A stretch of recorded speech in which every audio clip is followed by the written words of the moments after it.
everybody. It's been 1 week since Facebook went public and the fallout began. Joining us right now on set is Jon Steinberg. He is the president of BuzzFeed, a social content site about everything viral.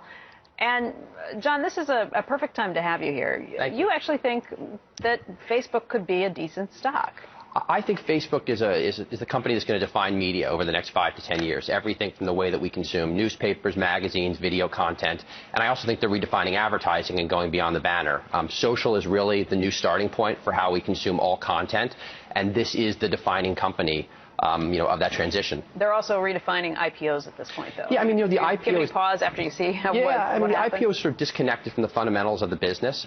They're really breaking into a new type of product now. The sponsored story, really the idea of a brand having content that defines their message and what they want to get out there, as opposed to a banner, which is totally interruptive, is really kind of groundbreaking. And the IPO itself obviously had problems that I think are disconnected from the fundamentals of the business. As an operator, I see how we work with them. I see the traffic that we get from them and other publishers. Well, Jon, how could you say that the performance of the IPO is disconnected with the fundamental of the business when apparently the guidance for revenues was selectively disseminated in the period leading up to the pricing of the deal, that the revenues were going to be lighter than originally anticipated with the transition to mobile? That, to me, sounds like a fundamental difference in the business. I think the big thing that's going on with the transition to mobile right now is the ads that they've been selling over the past few years are basically just those thumbnail units. They're moving into the sponsored stories. It'll take more time for agencies and brands to come around to them. But ultimately, we see at BuzzFeed in our own native in-stream unit that these units perform much better than the interruptive banner. All right, so I think it's a short-term thing. How does it work? I mean, if you're seeing it on your own site right now, what are these sponsored stories? How exactly? All the biggest brands have come around to the fact now, whether it's Toyota or Pepsi or GE, that nobody wants banners. Nobody clicks on them.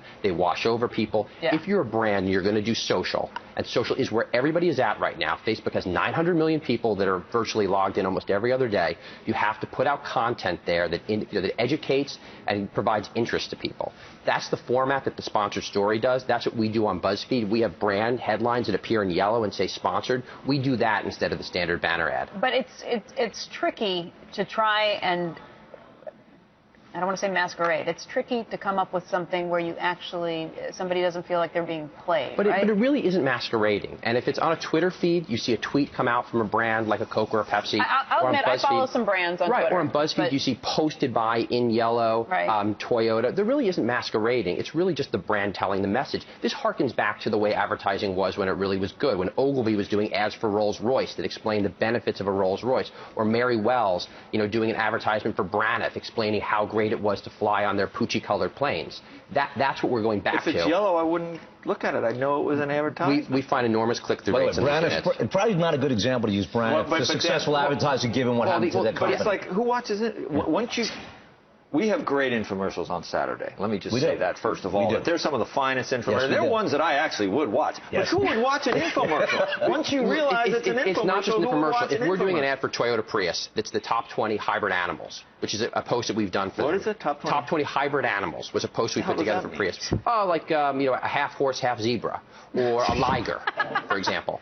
People love this content. They share it. It makes them develop. Liger. Liger. Develop brand affinity for Toyota. It's a content gift from the brand that the brand gives the person something and asks them for a little bit of their intention in exchange for something that's Jon, are you saying based on the data you're looking at, to Becky's question, are you saying that you think the migration to mobile is going to be successful for Facebook generating more revenues than people anticipate? Yes, I absolutely believe that. Okay. And I'll tell you why. Because banners work even worse in mobile. The sponsored stories in the stream work even better. On our own sponsored units in mobile have higher click-through rates even on the desktop, 1%, 2%, as opposed to a banner which has 10 basis points of click-through, 20 basis points of click-through. I heard Kramer, I think it was Kramer saying earlier this week that the problem is in regular advertising you get $1 for it. When you go to banner ads you get 10 cents for it. When you go to mobile you get a penny for it. How much do you get paid for it? That may be remnant stuff. We find in premium direct advertising we get higher rates in mobile than we do in desktop. Patrick Pichette at Google had a similar comment when he said, I don't know why everyone thinks things get worse in mobile. If you have a premium direct ad that you're selling to a brand that has a good performance on it, you should conceivably get a higher rate on it. How much, like relatively speaking? We probably are charging and getting about 50% uptick on mobile relative to desktop. It's a more focused experience. People tend to be more social on their mobile devices. They have more downtime. They're more focused. It's a great experience for an in-stream unit. I think Twitter's going to do the same thing. How long down the road before you can actually get advertisers to buy in at those rates in bulk?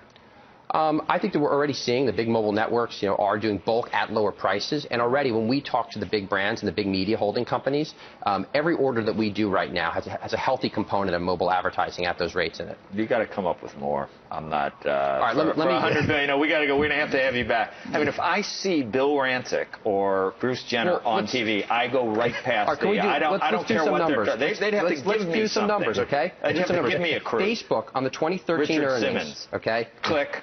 Yeah. The PEG ratio on the 2013 earnings at the stock price it is now on Facebook, 1.1. Compare that to eBay, 1.4. Compare that to LinkedIn at 2.6. This company is going to do 46% growth. Can they figure out another way to monetize? This product, Joe, I'm telling you, this sponsored story product, it could be the future of display advertising. It could be what Google did for search. Swear. I'm not going to swear. I'm saying it could be. I'm saying it could be. It's to be the defining ad product of the social age. John, seriously, we do want to have you back to talk more about BuzzFeed. We got distracted on this mobile conversation because of what's happening right now.